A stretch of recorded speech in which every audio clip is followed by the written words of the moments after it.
4.3장 테스트와 피드백 수집입니다. 자, 앞에서 일단 문제 정의를 하고 프로토타입에 대해서 얘기하고 이거에 대해서 그럼 테스트와 피드백 수집은 어떻게 할 것인지에 대해서 살펴보도록 하겠습니다.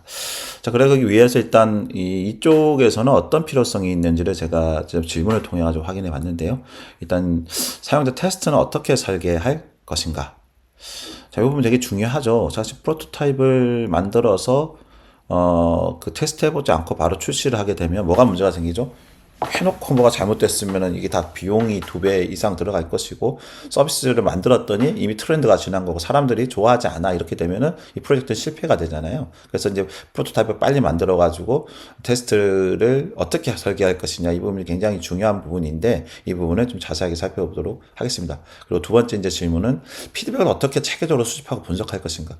중요하죠. 이제 피드백을 받아 가지고 어떻게 체계적으로 수집하고 분석할 것인가, 굉장히 좀 중요한 부분입니다.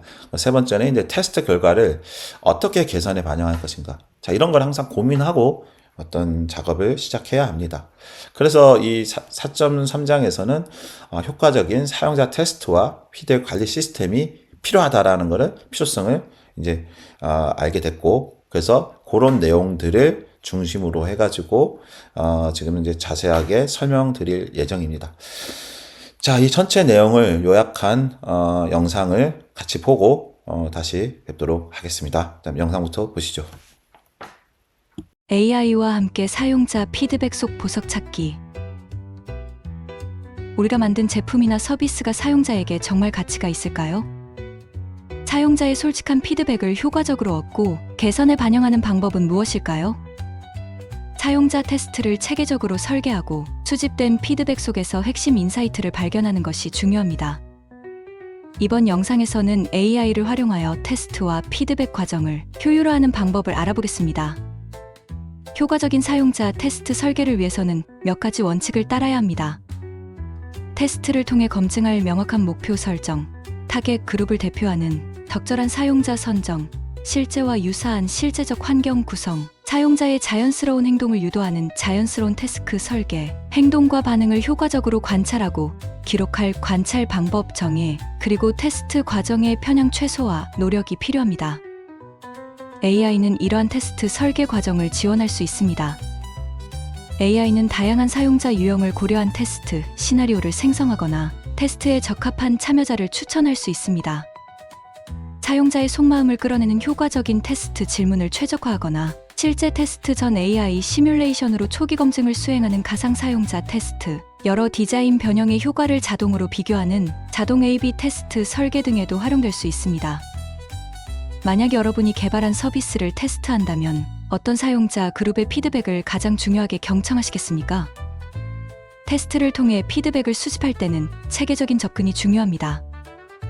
인터뷰, 설문, 행동 관찰, 로그 분석 등 다중 채널을 통해 다양한 형태의 피드백을 수집하고 일관된 분석을 위해 구조화된 형식을 사용하며 숫자, 데이터 정량과 서술형 의견 정성을 균형 있게 모아야 합니다. 사용 순간의 실시간 피드백과 장기간 사용 후의 장기적 피드백도 함께 고려하는 것이 좋습니다. AI는 이렇게 수집된 방대한 양의 피드백을 분석하는 데 강력한 능력을 발휘합니다. AI의 자연어 처리 기술은 서술형 피드백을 자동 분류, 요약, 감성 분석할 수 있습니다. 패턴 인식 알고리즘은 반복되는 문제점이나 트렌드를 발견하도록 돕습니다. 또한 AI는 이슈의 중요도, 기반 우선순위 분석이나 사용자 특성을 고려한 맥락적 분석, 표정이나 음성 톤 등 비언어적 신호 분석, 다국어 피드백 통합 분석 등 정교한 분석을 수행할 수 있습니다. 방대한 양의 사용자 피드백을 AI가 분석해준다면 가장 먼저 확인하고 싶은 분석 결과는 무엇입니까? 피드백 분석의 궁극적인 목표는 제품이나 서비스를 개선하는 것입니다. 먼저 분석 결과에서 실행 가능한 인사이트를 추출하고 이를 바탕으로 명확한 개선 방향을 설정해야 합니다. 여러 개선 과제들 중에서 영향력과 실행 용이성 등을 고려하여 우선순위를 정하고 구체적인 반복 계획을 수립해야 합니다. 또한 테스트를 통해 얻은 학습과 통찰을 체계적으로 관리하고 공유하는 지식관리 체계가 필요합니다. AI는 이러한 개선 프로세스에서도 유용한 역할을 수행할 수 있습니다. 수집된 피드백을 바탕으로 개선 방안을 자동으로 제안하거나 피드백을 반영한 다양한 대안 디자인을 자동으로 생성할 수 있습니다. 제안된 변경 사항의 잠재적 영향을 예측하거나 사용자 세그먼트별 맞춤형 개선 제안을 할 수도 있으며 실시간 데이터를 기반으로 지속적으로 제품을 최적화하는 데 활용될 수도 있습니다.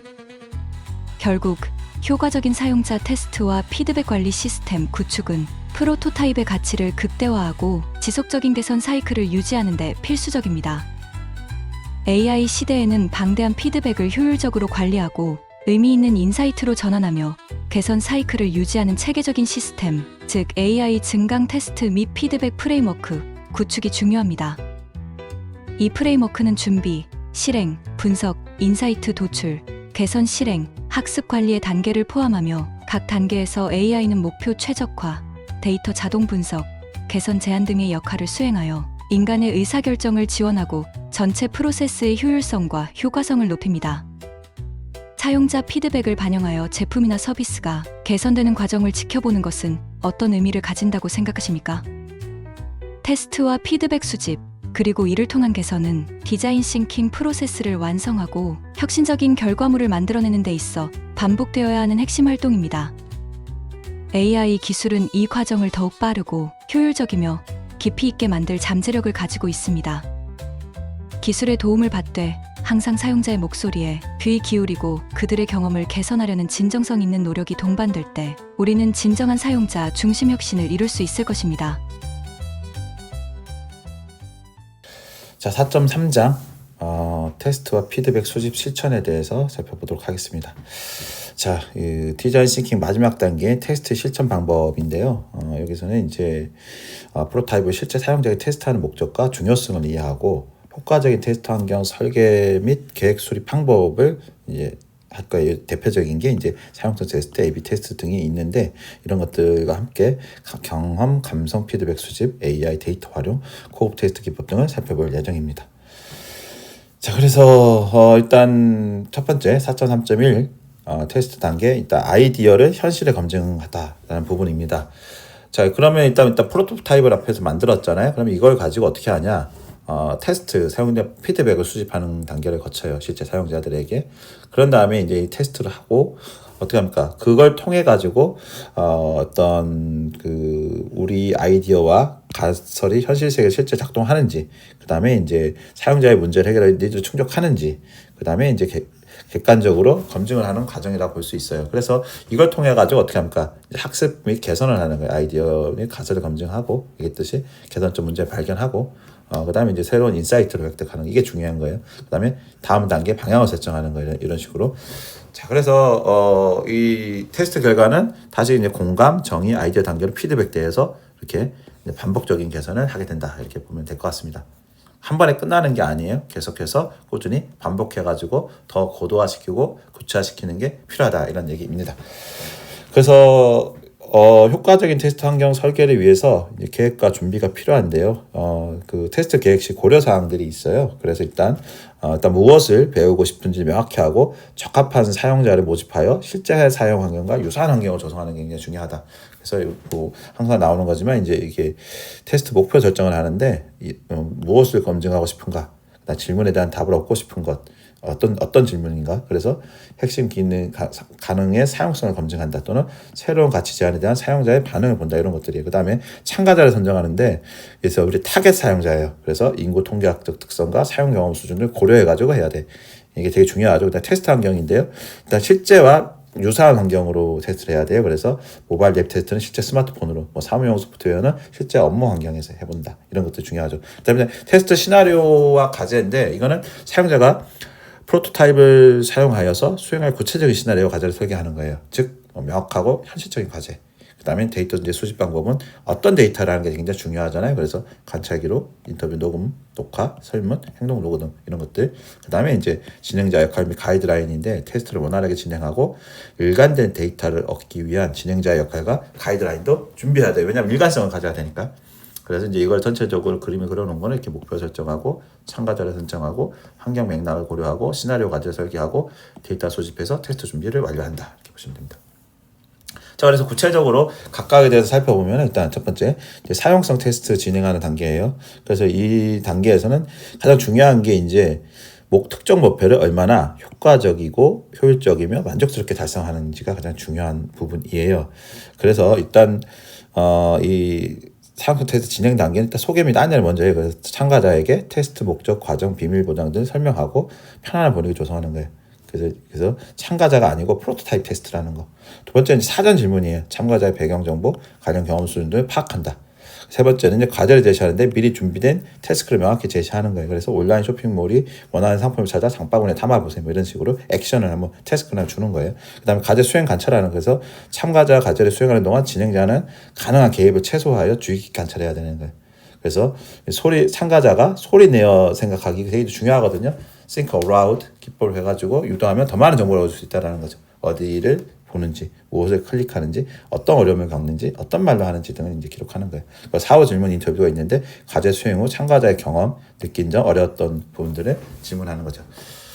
그래서 전체적인 흐름을 이렇게 안내 준비하고 사전 질문하고 과제를 제시하고 수행을 관찰하고 사회 인터뷰를 하고 이제 이렇게 개선하는 부분들이다라는 부분입니다.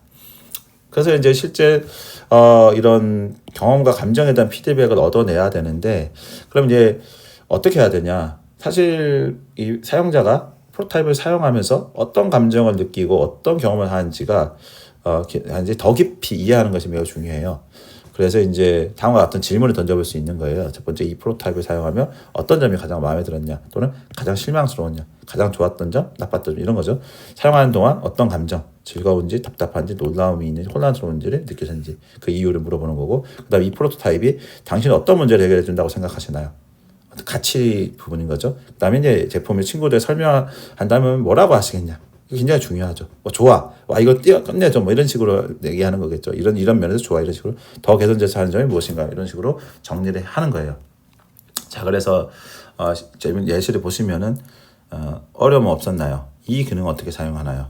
그다음에 어떤 느낌이었나요? 예, 그러니까 경험이나 감성적인 질문이죠. 가장 좋았던 점, 나빴던 점, 어떤 가치를 제공하나요? 이런 것들에서 총체적이고 깊이 있는 이해를 해야 된다. 그리고 사용자의 감정과 경험에 대한 깊이 있는 피드백을 통해 가지고 제품 서비스 매력도를 높이고 진정한 가치를 창출하는데 중요한 단서를 제공해야 된다라는 부분입니다.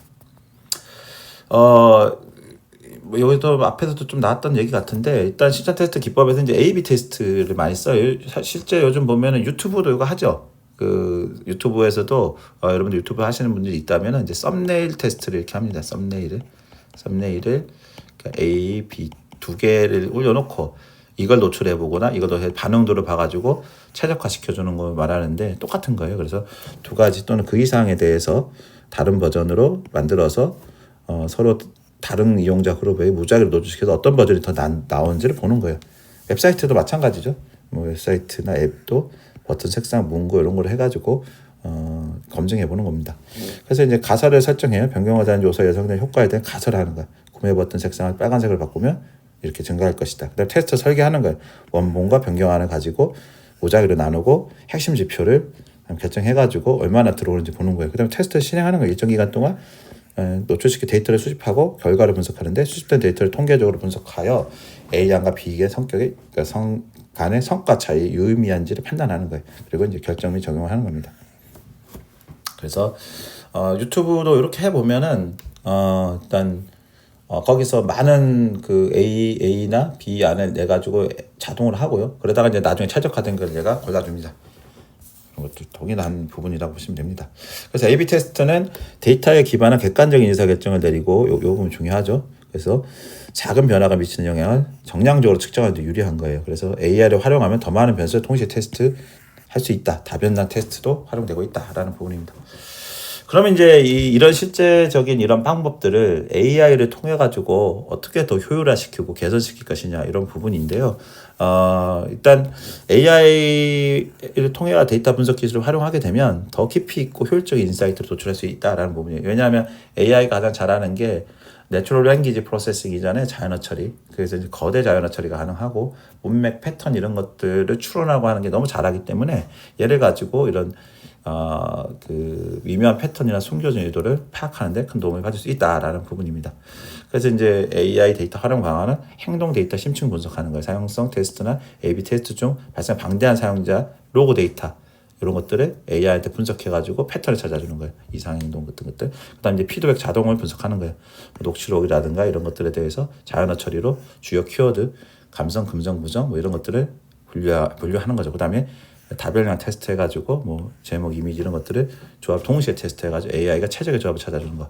그다음에 이제 개인화된 테스트 경험을 해서 AI가 그 사용자 특성이나 이전 행동을 기반으로 맞춤형 테스트 시나리오와 질문을 제공해서 더 높은 피드백률을 얻을 수 있다 이런 부분인 거죠. 그래서 이제 AI 활용 영역을 정리해 보면은 일단 행동 로그 피드백 등을 테스트 데이터를 가지고 AI는 행동 패턴, 그다음 피드백 자동 분석, 다변약 테스트 최적화, 개인화된 텍스트를 지원한다. 그다음에 이제 그래서 이걸 통해 가지고 더 깊고 효율적인 테스트 인사이트를 도출할 수 있다 이런 부분입니다. 자, 그러면 이제 여기서 더 나아 가지고 고급 테스트 기법은 없냐? 있습니다. 그래서 사용자의 시선과 생체 신호를 읽어내는 거예요. 그래서 이제 이거는 무의식적인 반응이나 주의 집중도 측정하는 고급 기술을 활용해서 얻을 수 있어요. 그래서 이거는 이제 실제 AI 기술이 들어가 있고요. AI를 기술해서 이런 걸 이제 읽을 때 어떻게 합니까?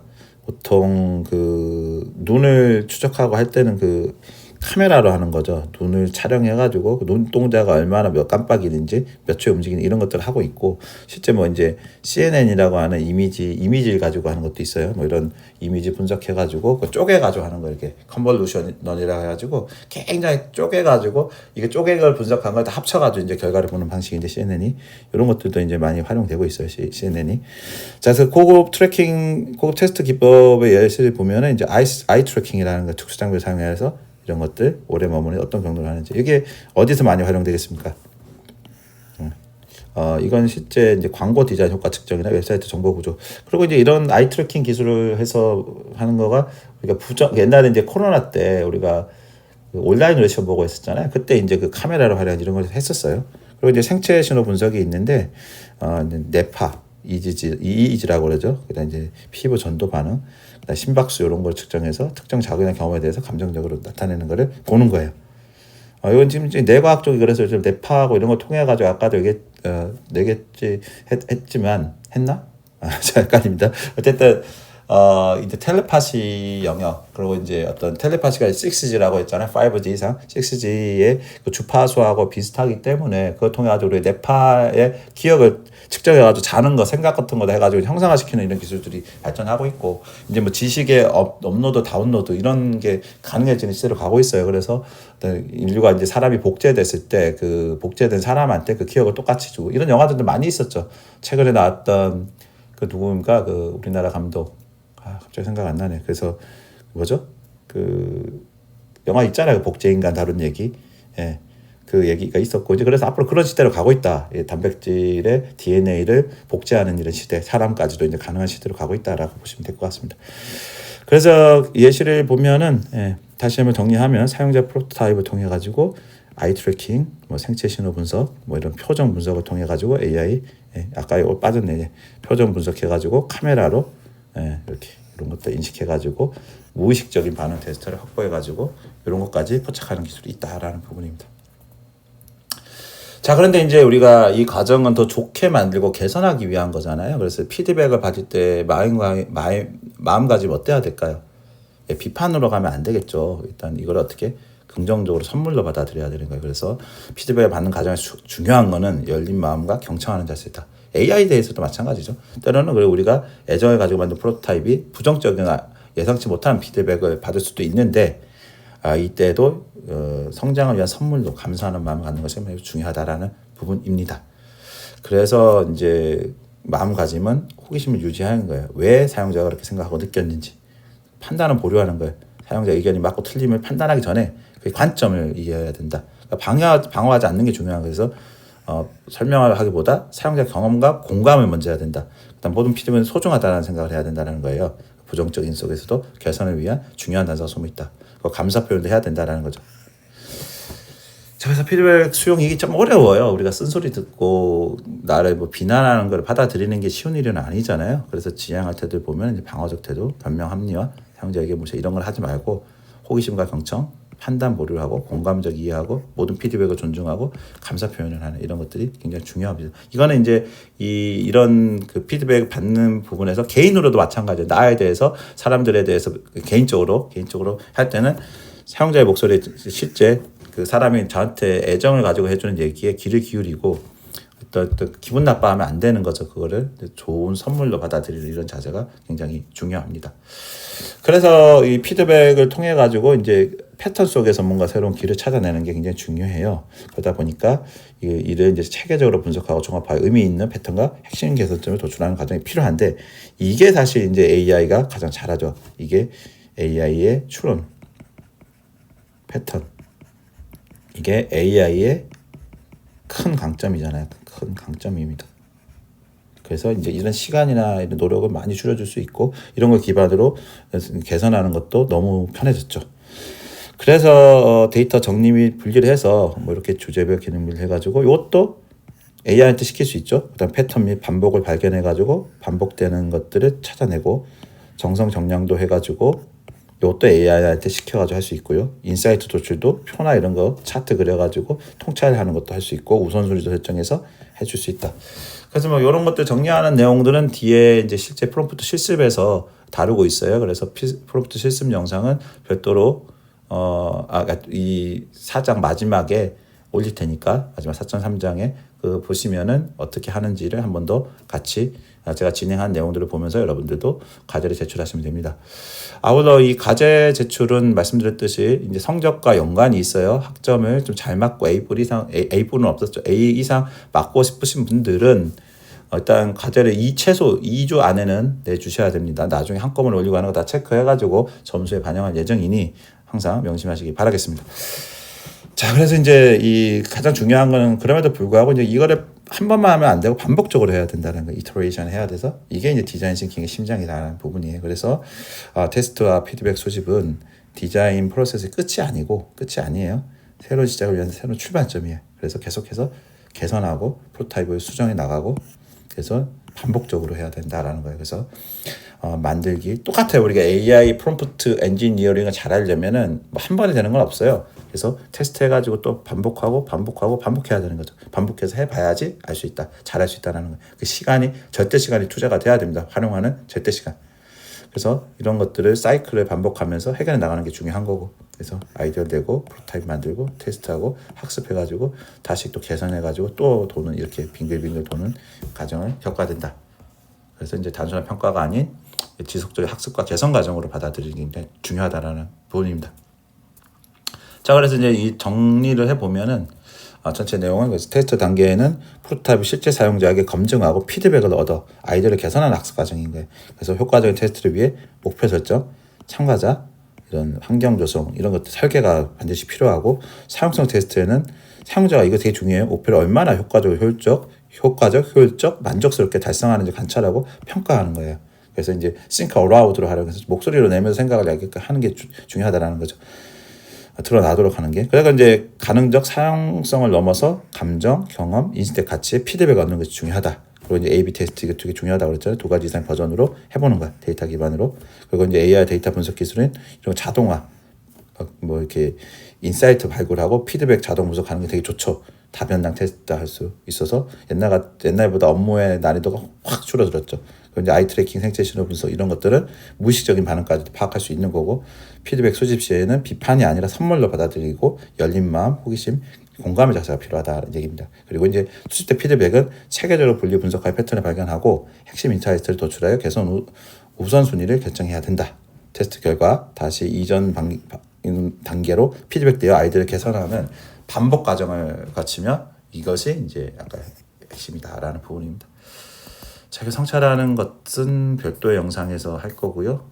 이 4장에 대한 요약도 같이 그 영상의 실습은 있습니다. 그래서 이제 전체 4장을 요약해 보면은 디자인 싱킹 각 단계, 공감 문제 정의, 아이디어 발상, 프로토타입, 테스트 어떻게 진행하는지를 얘기했고, 가장 중요한 거는 이제 핵심은 사용자 삶 속에서 들어가가지고 공감해야 되는 거예요. 단순한 필요를 넘어서 욕구, 원츠, 열망을 차단하는 게 이제 밸류 프로포지션 가치 제한이다라고 얘기를 했어요.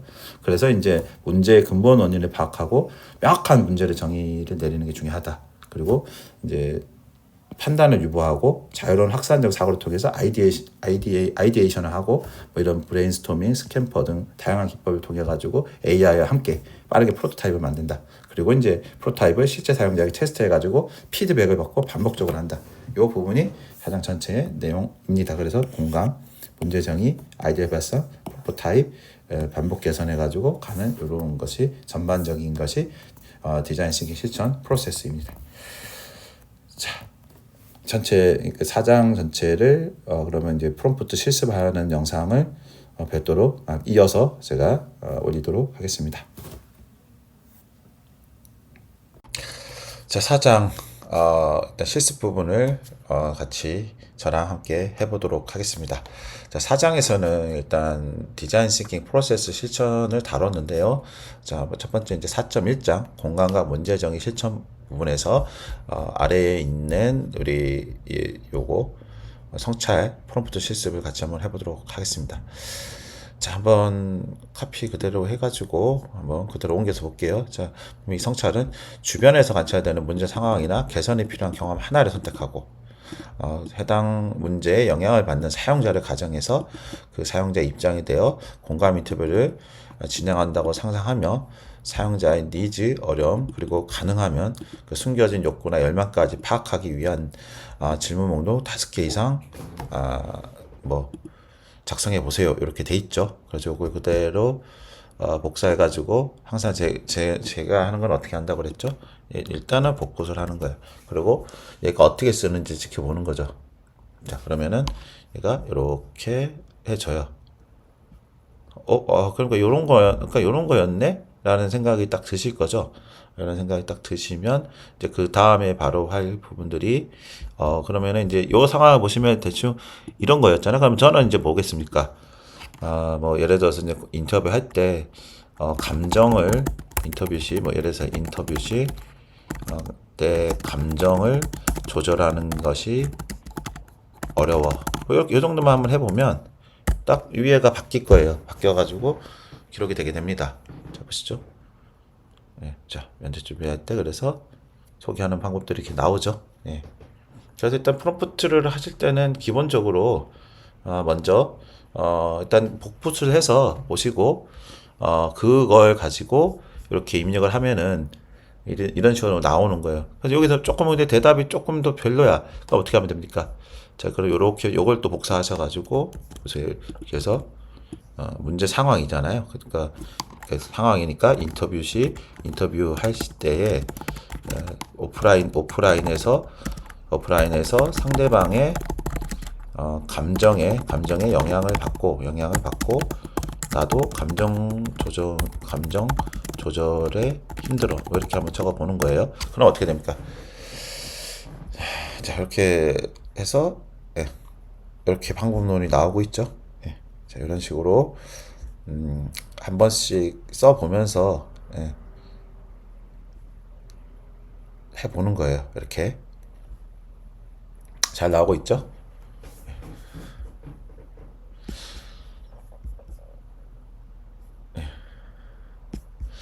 자, 그래서 이제 첫 번째 건 했고요. 이제 두 번째 같은 경우에 아이디어 발상과 프로토타입 4.2장인데요. 4.2장의 경우도 똑같아요. 그냥 일단 시작은 그 성찰 쪽에 와가지고 이걸 복사를 하시면 됩니다. 눌러가지고 그러면 이제 여기서 했던 문제에 대해서 해결 아이디어를 떠올려 보세요. 그 아이디어를 다른 사람이 설명하고 초기 피드백을 받기 위한 저충실도 프로토타입, 그 다음에 간단한 스케치, 그 다음에 실제로 하는 중충실도 이런 것들 할 수 있도록 설명해 보세요. 그래서 이거 앞에 있는 게 에피소드 그대로 넘어오죠. 4.1장이. 그래서 이 내용을 요 화면에서 그대로 넣어주면 이거와 연관된 결과가 계속해서 이렇게 작성이 됩니다.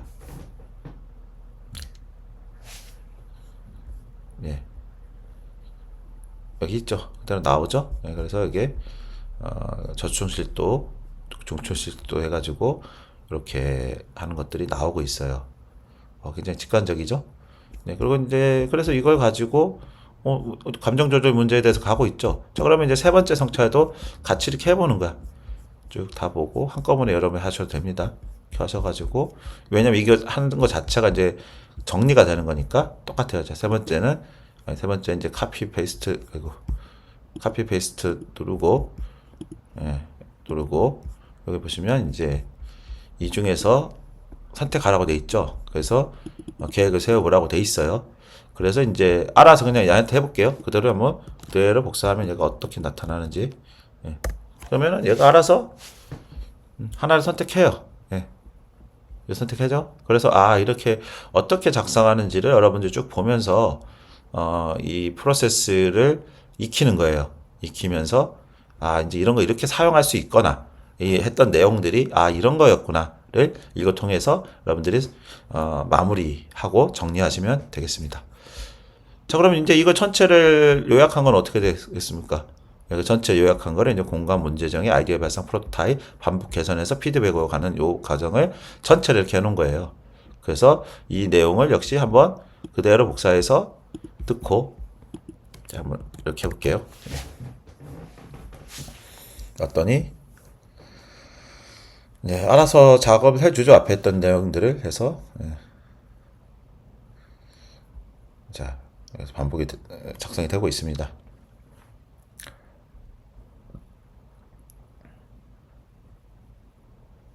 야, 열일하죠, 그죠?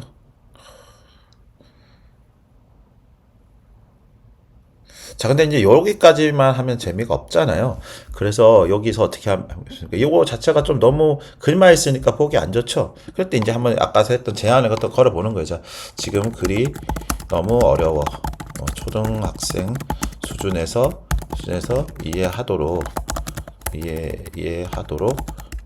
상황 사례 예시를 들고 그다음에 표를 사용해서 작성해줘. 이렇게 한번 해보겠습니다. 그러면 이렇게 바뀌어진다는 거죠. 훨씬 더 좀 직관적으로 가고 있죠. 그래서 여러분들도 제가 준 걸 가지고 일단 복붙을 하시고 그 결과를 보면서 이제 그 다음에 이제 이 내용을 가지고 이런 식으로 좀 고도화시키는 연습을 계속 해보셔야 돼요. 이거는 뭐 시간을 들여야 내가 얼만큼 느는지를 알 수 있기 때문에 다양하게 연습해 보시는 게 필요합니다. 자, 그래서 4장 실습 부분은 마치도록 하겠습니다.